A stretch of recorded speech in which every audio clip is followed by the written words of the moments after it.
just I know you are in a position of power, but use that power in a nice way, in a gentle way, where you are empowering your employees as opposed to, operating as a quote unquote manager, right?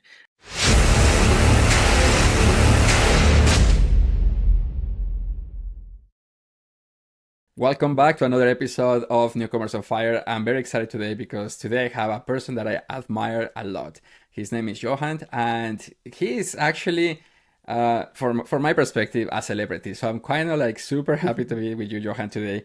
Just a little bit about who is Yauhan. I have it here. It's You are organizational psychologist, career coach, certified change management consultant with a lot of experience in human resources, organizational development, talent management, change management, business transformation, leadership development, and career coaching. And I can continue going and on and on. So, Johan, thank you so much for coming and being here with us. We are super excited about you, for you to be here. So, thank you again.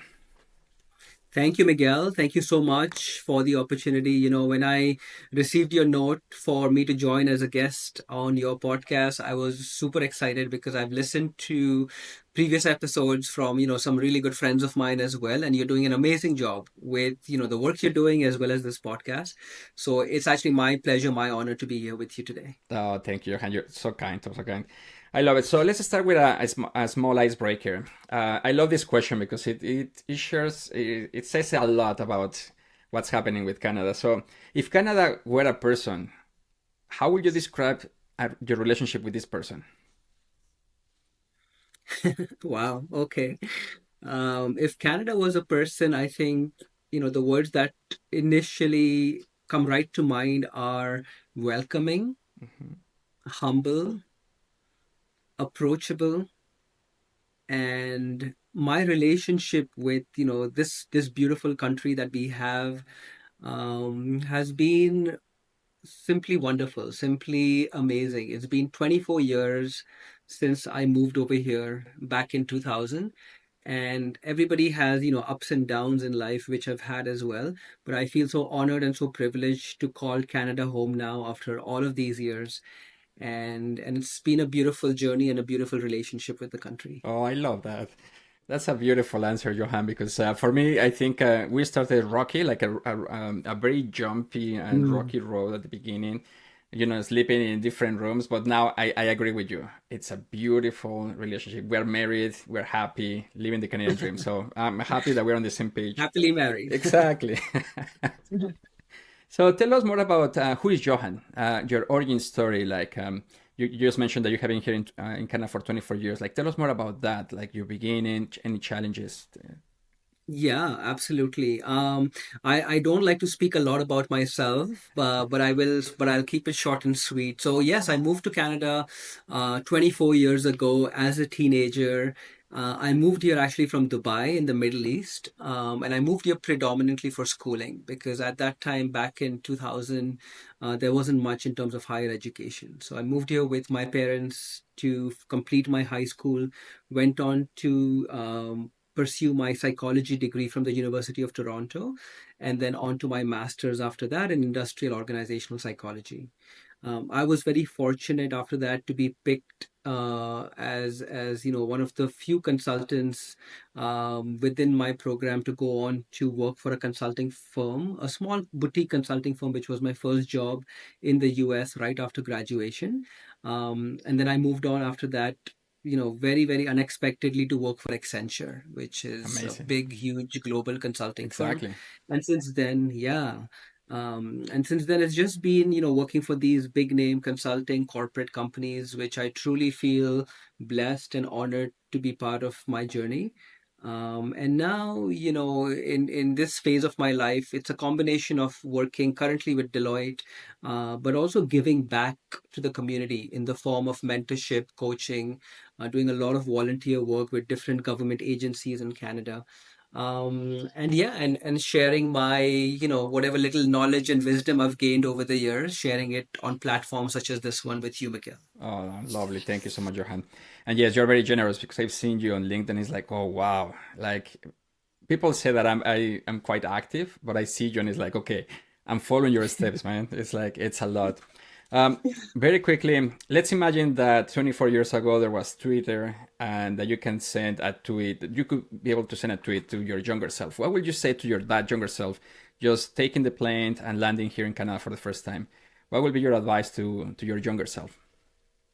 Yeah, I think the advice to my younger self would be come to, a new country or approach life with a very open mindset where, everybody comes with preconceived notions and certain ideas and opinions.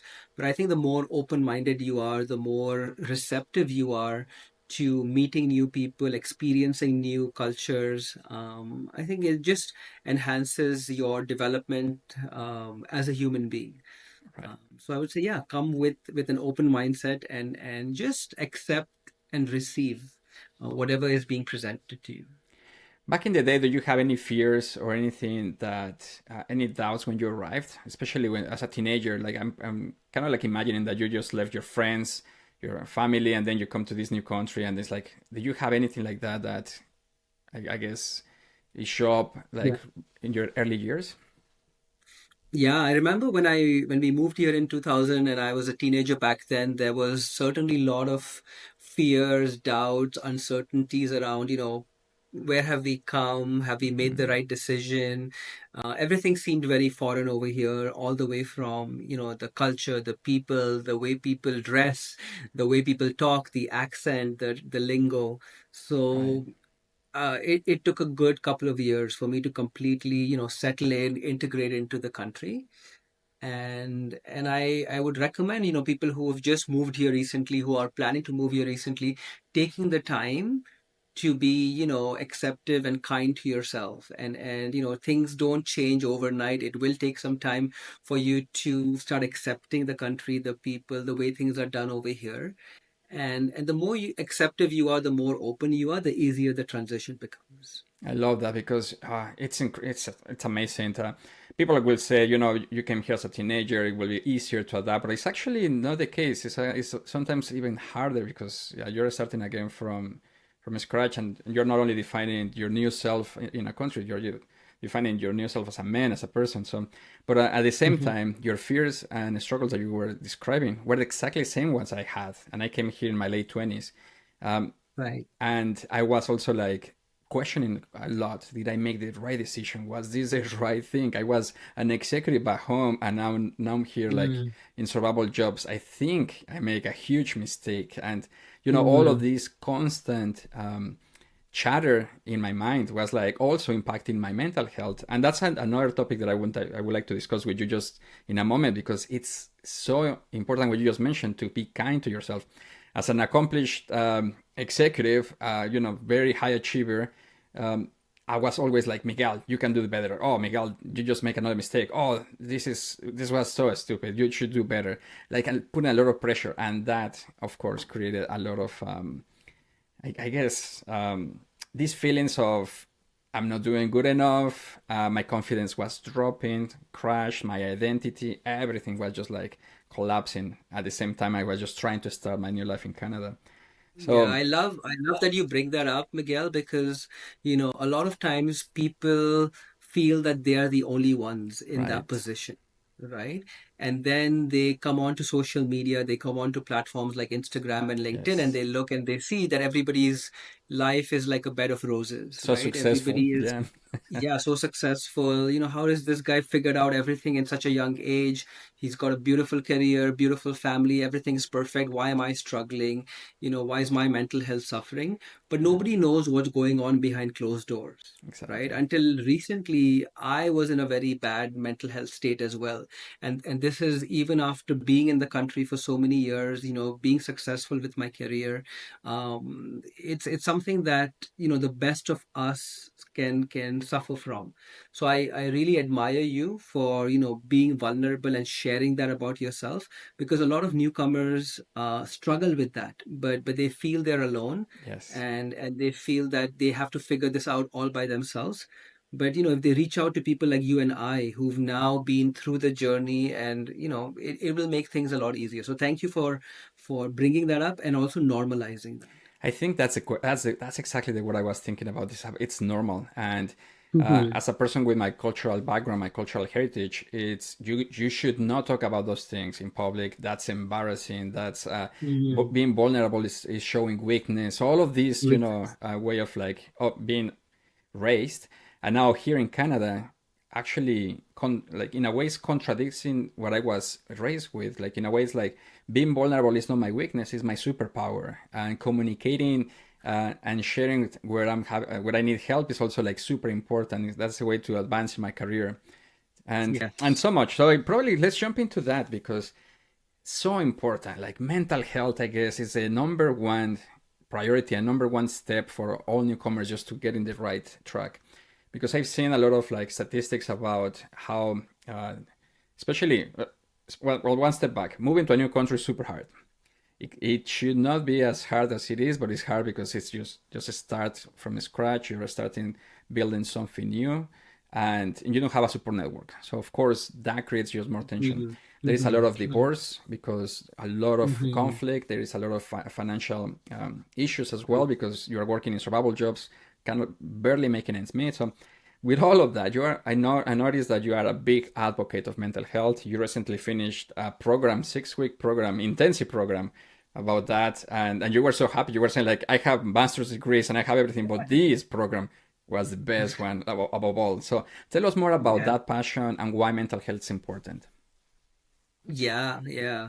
So, mental health, everyone talks about it, but I think people don't really understand what it truly is and the magnitude and the impact it can really have on your life, Yes.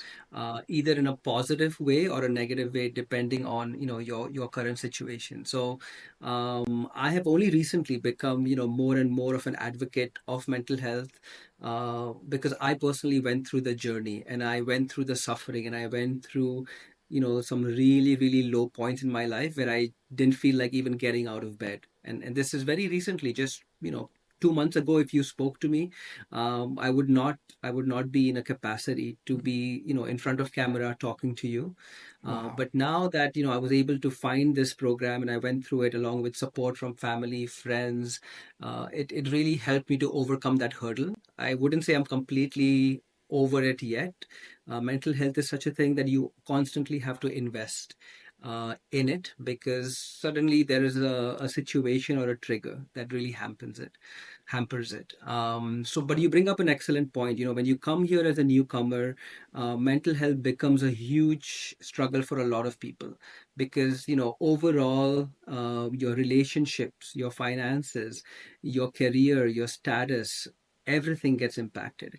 And if you don't, surround yourself with the right people, if you don't get the right guidance, you can really be lost. And I know people who are lost for years and years. So really, through this platform, Miguel, I hope people, reach out and get the help and get the support so they don't have to struggle for years at end. And within a few days, few weeks, they can really start to, embed and settle well into this country. I love that, Johan, Um, because that's exactly my story. If you met me 14 years ago when I came to Canada, you will see like, how's everything, Miguel? Perfect. Everything is great. Even though mm, inside I was like completely depressed, completely like crushed. Like my right. dreams and ambitions were like shattered, no? And then people will like, oh, how can we help you? Oh, everything is good. I'm just like finding my feeling in the country, no? But at the same time, alone by myself without Yeah. community. And I remember that my highs will be so high. It's like, yes, I finally got this interview in my dream company. And then when they say thank you, but not thank you, Mm, my lows will be so low that it will take me a week just to get back into, in my feet and apply mm, again. And I yeah. did that for 5 years. So imagine that. Wow. It's crazy because I took all the programs available from the government. I took everything, and even with all of that, I went through that process as well. And I think, looking back now with the benefit of hindsight, is that it was because I have never felt depressed in my life, so I couldn't even recognize this. It's like, oh, this is depression, or I have never Mhm. felt like so much self doubt. So I have never felt this my confidence this low. So it's like, who is this new person? Who is this? Like, I don't recognize myself. It was Yeah. until I took a couple of programs, actually at the University of Toronto as well, Business Edge, that I Oh. remember at the end, it's like I was thanking the coaches and the mentors and the professors and say like, thank you for giving me the gift of being Mm, myself, or being me mm, again.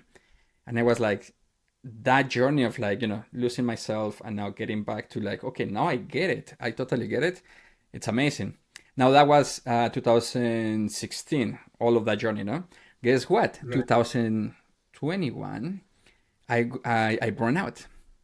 So even as you mentioned, people say like, Miguel, you are super successful and this is amazing. It's like similar to you. I don't talk about myself that much, and but I was having some kind of success in my career, so I was happy about that. But burned out completely. I never felt that same way, and it was until I realized that it was something happening. Like I think out of the blue, I will snap at my wife. Out of the blue, I will be very harsh with my children. Out of the blue, I will be crying, and it's like, what's happening? Like, I don't recognize this person again. Huh? And it was thankfully the company that I work for is amazing, and they have a huge program for mental health, and they send us to therapy. And it was through Hmm. therapy that I was able to like, oh wow, yeah, definitely. It's You Yeah. mentioned it. It's the Yeah. triggers that has happened along my journey, and this was Hmm. just the moment that exploded. So that is Yeah. why I think this conversation is so important, Johan, because to your point, let's normalize this, no? Yeah. And everything you said, even before Miguel, it resonates with me so much as well because I moved here before you, but I also moved here from a country like, Dubai, and then before that I was in India. That dismisses anything to do with standing up for mental health, right? And especially as a male, and especially then, You're so someone right. who's married and has kids. Your job is to take care of your family, not to be a burden on your family, let alone be a burden on yourself and society, right? So there's so much negative stigma, and continuing on to what I said, that mental health and taking care of mental health is a lifelong endeavor, right? So when we come over here, there are feelings of feeling, loneliness. Then you end up getting a good job. But then financially, maybe the job is not the best for you, right? And not able to meet your needs. Then you end up getting a good job, a financially stable job, but it has you come into the office, and now Right. that's hampering your work-life balance. Then the workload piles up as you progress in your career, and that causes stress and burnout like you experienced, right? So there's always going to be something impacting your levels of mental health. So it's so important to get the help required. And if you're fortunate enough to work for a company like, in your case, RBC, and in my case, Deloitte, like there's so much Well, I work resources for available. Scotiabank. RBC is also very good, but Scotiabank, sorry. Scotiabank is amazing. Scotiabank, yeah. So companies like this, the big banks, the big consulting firms, they care. They care Yes. about their employees, and they care about investing, and they have programs to help. But if you're not working for a company like this, surround yourself with Right. friends, family, who can really understand your situation and really help you out, because it's so important. Because if you don't have that stability in your health, especially your mental health, everything else starts falling apart, You got it. right? It's so And you may important. have the best job, the best family life, but inside you are crushed and you're broken, and you have so much doubt that you're living a life that's not really worth living then for yourself, right? And it's funny, I'll just say one last thing over here, that I was in a conference for Deloitte 2 years ago, and there were some partners presenting over there, and we talked about imposter syndrome, right? That feeling of self-doubt and insecurity. And one of the Deloitte partners, he said that they actually did a survey at Deloitte to ask partners about imposter. Like, do they, after reaching that level, do they experience imposter syndrome? And 50% of the partners who were surveyed said that even after becoming a successful partner at Deloitte, one of the biggest consulting firms, they experience imposter on a daily basis. Wow. So, I so love it does that. not go away, and it does not go away depending on, your what you've achieved in life, right? So it's something that always stays with us. It's about how do you manage it, Oh, thank you for is what sharing they. that. It's beautiful because you're right. It's one of those things that you feel is like, oh, it's me. It's a me again. I was like, I don't have what it takes. For many years, Mhm. that was the question that I wanted to answer myself. Do I have what it takes? That's why I came to Hmm. Canada. That's why I even climbed a mountain in Africa, the Kilimanjaro, just to see like, do I have what it takes? And I keep proving myself, yes, I have what it takes, but I still doubt it. So again, imposter syndrome is always there. Um, some of the things that I learned through my therapist, which she's amazing, and if somebody wants help, she can refer you to Yeah. somebody pretty good. Um, it's that the imposter syndrome is actually something good. Instead of looking at something Yes. bad is my enemy, is change your mindset or Hmm. perspective that is like, no, it's a good, let's call it like a person. It's a good person because Hmm. he or she is there to protect you. So the only thing that maybe it needs to change within your inner conversation is to say like, a imposter syndrome or a self doubt or a inner me. Thank you so much for pointing this out. It's a valid fear. Yeah, I don't want to embarrass. I don't want to, risk my reputation here. Thank you for pointing it out. But you know what? I'm the driver of this bus. Let me take out this risk. It's a calculated risk. I think things are going to work out. But if not, we can have this conversation again. Let me at least for the next 2 weeks invest in what is exploring or discovering this journey, and then we have this conversation again. And I don't know, like if it works for everybody, but for me it has worked significantly. Where it's like, yeah, I acknowledge it, but at the same time, it's not like you are fighting the other person. It's just you are dancing, and then you are able to Yes. move while dancing with that Yes. person. You sound just like a therapist now. I love it so much, It's been working. It's been working. It's working so good. Yeah, no, no. And Johan, I think you just triggered all of this conversation because all your posts on LinkedIn, all the things that you normalize and bring to the attention, and I want to thank you and honor you for doing that because as a man, I was raised with men don't cry. It's like Hmm. you are like the provider, and you cannot be Hmm. weak. You need to be strong, and all of that. No? So it's not that that is wrong or that is bad, it's good or bad. It's just like it also puts a lot of pressure into our mindsets. Yeah, yeah. I just wanted people to know that, you could be, quote unquote, a celebrity and you can be successful, but you never know what's happening. Yes. And I always tell people after going through this experience is, just be kind to people because you don't know, if they come across sad, they potentially are very sad. If they come across happy, that might just be a smile covering up something deeper that's happening in their life. Irrespective, just treat people like, how you would expect someone to treat you, with love, with empathy, with kindness, right? Yeah. Because as humans, we are our biggest critic, right? So we are always criticizing ourselves. We're always trying to be perfect. We're always trying to achieve things. And now if somebody else comes and puts us down, that can really put us down significantly. Yes. And my request to even like bosses, managers, leaders in organizations is, just, I know you are in a position of power, but use that power in a nice way, in a gentle way, where you are empowering your employees as opposed to operating as a quote unquote manager, right? Right. Because if you want your employees to be productive and give the 100%, have like personal conversations with them as opposed to just treating them like a number, right? Or like a machine or a Or like cogwheel a that is machine. like just keep doing more to produce more. Yeah. Because you were I in love that it. you were in that position at one point as well, and you wouldn't have liked it if somebody treated you that way. Exactly. So now that you've gone up, don't forget your roots, right? And you know what I notice is that also our leaders are facing this mental health, some kind of mental health Mm-hmm. issues as well, where there is a lot of stress, a lot of pressure. And Yes. when in survival mode, you just react without even thinking. Mm-hmm. Your reptilian brain takes over, and then as a leader, you're not an effective leader. You're just like telling people things, and then that just replicates again and again within the next level and the next level. So I agree. Like, Yeah. taking a pause. Something that it blew my mind, Johan, is that my therapist used to tell me, Miguel, to go faster, you need to slow down. Slow down. And it's Yeah. like, wow, I couldn't understand it at the Mm-hmm. beginning, but it's like, yeah, just to do more, you need to slow Do down. less. Yeah, Yeah. relax, Yeah. think about it, and it makes a Mm-hmm. lot I of love sense. that.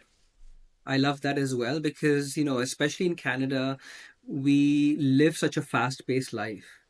right? It's not like back home where you can, have the luxury of affording someone to come clean your house or, take the kids to activities or, drive you to places, right? Sometimes we have that luxury. Over here, you do everything, right? You have to do your job, you have to take care of your family, you have to Yeah. support the finances, and then the weekends are gone with, house chores and stuff. So life Yes. moves very fast, and you're right, it's so important to take one step back and really reflect on, and I spoke about this yesterday at a conference as well, to really reflect on what do you really care about, Yeah. because we get to live life once, and we spend so much time just in execution mode, where like operating like robots, right? So it's so important, at least once a day, to spend 5 minutes and think about what is it that I really want to achieve today, or how did I go about operating today? Is this something I feel good and proud about, right? And what are so much of the things that I'm grateful for in this country? I I know love that. things might not look the best, but there are still things. To be able to live in Canada itself is a luxury that most people in the world would do anything for, right? I love that. Uh, Yeah, because if you see my to-do list, it's huge. mm, And if you see the things that I want to accomplish today is like crazy. It's like I don't know how you do it, right? But then yeah. something that I realized because I recently went to a marriage conference. We have been going through the years because Mm, mm, I love the mhm. tagline that says great marriages don't just happen. It's Yeah. a constant investment. As you mentioned, with your Mhm, mental health, it's a constant investment that you need constantly to put on.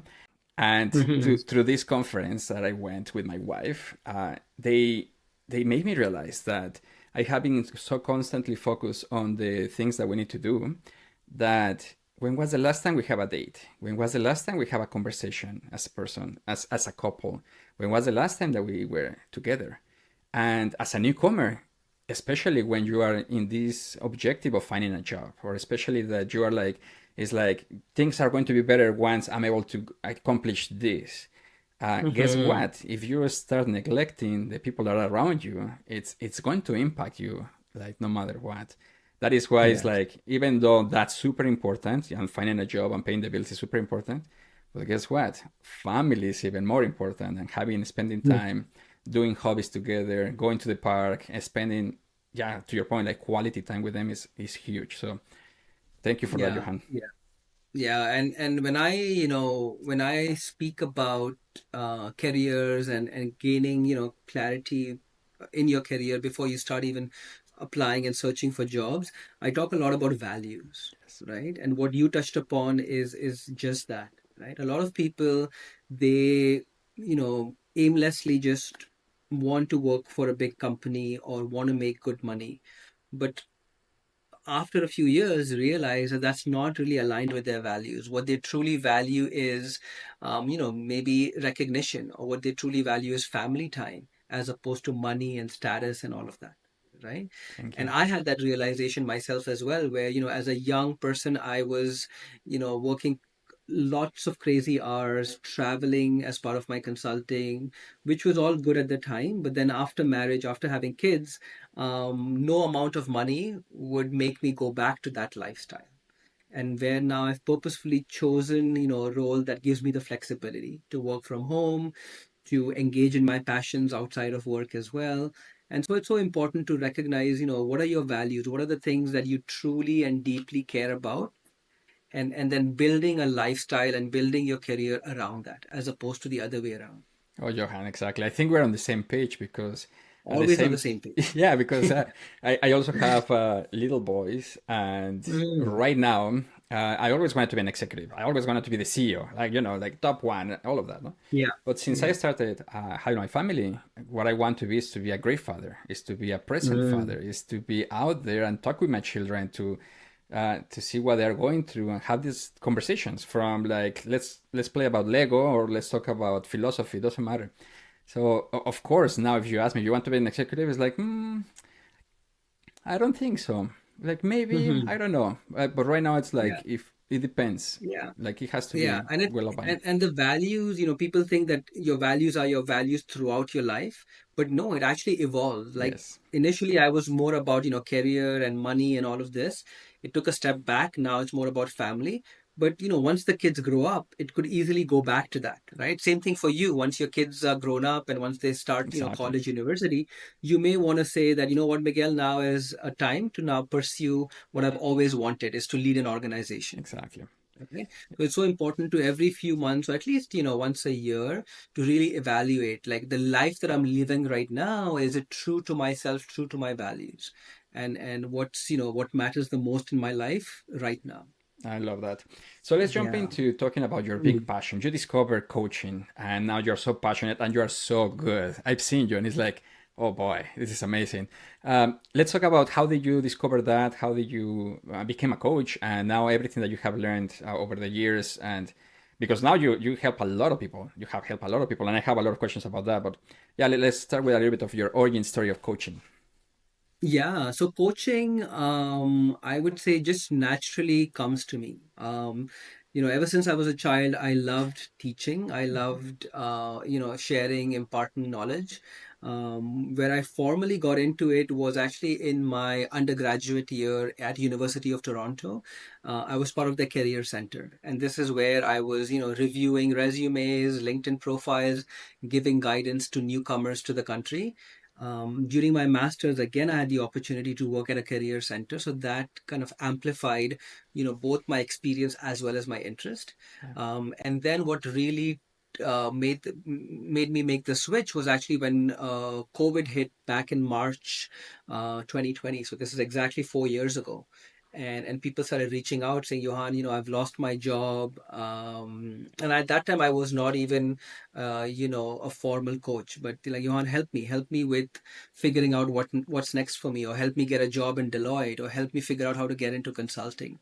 And so I started investing a lot of time to really understand, job search and coaching and the different aspects of coaching. And I took a good year and a half to, follow people who've done this and done this well as, upskill myself through courses. And that's where the journey began. And, I've helped now over 300 people Yeah. in the past 3 years with, just make the leap either in making, getting clear on what's the next best path for them, or, landing a good job, or making 30, 40,000 more than what they were making before. So each instance and each experience is so gratifying. And people have different things they want to achieve, so helping them achieve that end goal while staying true to their strengths, their values, their interests is something I love doing. And yeah, you can see that in my in my online presence. Yeah, no, it's for sure, and I will say it's something that I also enjoy a lot, and it's addicting to see that transformation and that happiness and people getting from point A to point B. Is yeah, totally. Yeah. So, Mhm. what would be your advice for newcomers? Like, let's say landed in Canada, struggling with finding a good job, survival jobs, confidence low, and say like, you know what, Johan, what are the top three things or top five things that they could do to get out of that and find something? Yeah, yeah. So as a newcomer, we spoke about there is so much going on for you, right? There's so much uncertainty, there's so many mental blocks, there's so many challenges happening. I would say the first step I would recommend is to take care of yourself. Right. And I know it's cliche, but really you can't do anything else with regards to your career unless you take the time to understand, yourself, and to be okay, to take care of your mental health, to take care of your physical health, your spiritual health, if you're spiritual, and really ground yourself and say that it's going to be okay. So that's step number one. Step number two, and as part of that is also gaining confidence, as you ground yourself and say, everything's going to be fine, one step at a time. That confidence and that self-esteem starts building up. Step number two is to just be very clear on what direction do you want to go in, and be very not just clear, but have realistic expectations. So for example, just because you operated as a manager back home does not mean that your first job over here will guarantee be a manager, right? Sometimes you have to take one step back to take two steps forward, Right. right? So your goal would be maybe to get into a decent company and build up that Canadian experience, which is so important over here. right? So second step is just being very clear in terms of who you are, what you want to do, and where you want to go. Step number three is then applying the right strategies with regards to, setting up your job and your career up for success. So, just following things one step at a time, right? So instead of just mass applying, taking the time to, understand the target role for yourself, what kind of industries and companies do you want to work for, start having networking conversations with people, who've been in the path that you want to go, right? Getting some hopefully mentors and role models along the way who can guide you as well. So I would say those would be the top Yeah. three steps. And also a big part of this is getting help, right? Everybody in Canada has been through struggles, and everybody understands that it's a struggle for newcomers. And, people like you and I, we are there to help. So now, it's just a matter of raising your hand and saying, you know what, I'm stuck, I feel overwhelmed. Please, spend 30 minutes with me and help me figure this out, and we'd be more than happy to give you our time. That's amazing. I love those things. I know that you have an appointment coming up soon, but times fly, man. It's like talking with Yeah, you is like a blink of great the eye is conversation. gone. A couple of last questions. It's what would be the right mindset to look for mentors or hire a coach? Because I remember it's like you're just starting. I can barely pay my bills. I don't know if I'm going to pay my rent. And then it's like, this coach sounds amazing, but it's like so pricey. No, no, no. But because of that mindset, it took me so long. It took me 5 years Yeah. to get something, and yeah, pretty much to find my way. What would be the right mindset for, like, from your perspective, Johan, for people to look for Yeah, I'll help? say a couple. It's an excellent question. Thank you so much for asking that. And I think it's a very important question to be asked, as well as, for me to share something over here. So when people come new to the country, obviously spending their hard-earned money back home on mentorship and coaching is not what, you would expect, right? Let alone, be able to go about doing that. So what I would say is, first and foremost, see what the country has to offer to you in terms of resources. There's tons of resources out there. I mean, you mentioned that you signed up for every program that the government had to offer, and many of these are at low cost or no cost. So utilize those resources. There's also a lot of programs, like mentorship programs where mentors will give you their time at no cost. So, for example, Access Employment, which is an agency of the government, has programs like that where they match you with a leader with your similar, interests and profession, right? So take advantage of these programs. Now, let's say if you have the finances, right? I would say, the best investment you can make is an investment in yourself. And if you work with the right coach, you will not just get a job, and you will not just start off, a successful career in Canada. You will actually transform as a person. You will get so much realization on, who you are, what you care about, what's most important to you. And that whole transformation is, worth even, $1 or $1,000 of money spent. And I mean, I have a coach myself. I know the best of coaches have Me coaches, too. leaders. Yeah, leaders at the top ranks of the organization have coaches, because there's always blind spots. There's always things you don't know that people can teach you, and more importantly, hold you accountable for taking action, because a lot of us procrastinate and we say we do things but we don't end up doing things. So a coach is always there as your cheerleader in the back to help support and guide you for success. I love that because I learned that myself. Like, trial and error is so expensive. It's free, but it's very expensive because it takes a long time, and sometimes we Right. don't have time to waste, especially if people need to land a job very quickly to get the papers. But Right. again, it's cheaper to hire a coach than to not do it. And I can explain you that. I Yes. have the numbers and everything, but I know time is gone. So Johan, thank you so much again. You're so amazing, and thank you for being so generous with us with all your advice. Any parting thoughts? Anything that you want to say? Yeah, no, I just want to say a couple of things. One, I want to say, as an international student or as a newcomer to the country, again, just a reminder to be kind to yourself. There have been thousands of people before you who have, had a similar experience, who felt the struggles. but have come out successful. It all depends on your perspective, your mindset, your attitude. I know it's easier said than done, but this is where you really have to stay positive. You really have to believe in yourself that things will work out, and then take action. As opposed to just sitting back and ruminating in your thoughts, because that won't lead you to anywhere. And get help, get the support from mentors, from coaches, from government programs, whatever works for your needs and your finances. The second thing I want to say, Miguel, is I want to thank you. I want to thank you for the opportunity, for inviting me, for getting more people to hear our voices. You shared some amazing examples as well, and I hope that this podcast reaches out to so many people who can benefit from it, towards their professional as well as towards their personal development. So thank you again for the Thank you, opportunity. Johan.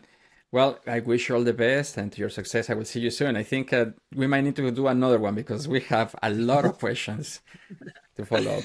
I hope I was able to at least answer some of them, and yes, would love a part two with you to answer the rest. Oh, thank you, Johan. Well, wish you all the best. See you soon. Thank you. Thank you, Miguel. It was a pleasure. If you have been enjoying our show and finding value in the stories and advice we share, please consider supporting the show by leaving us a review on Apple Podcasts and Spotify. We hope you enjoyed this show and that it helps you to find your way or make your way. If you found value, share it with someone who needs it. Until next time, to your success.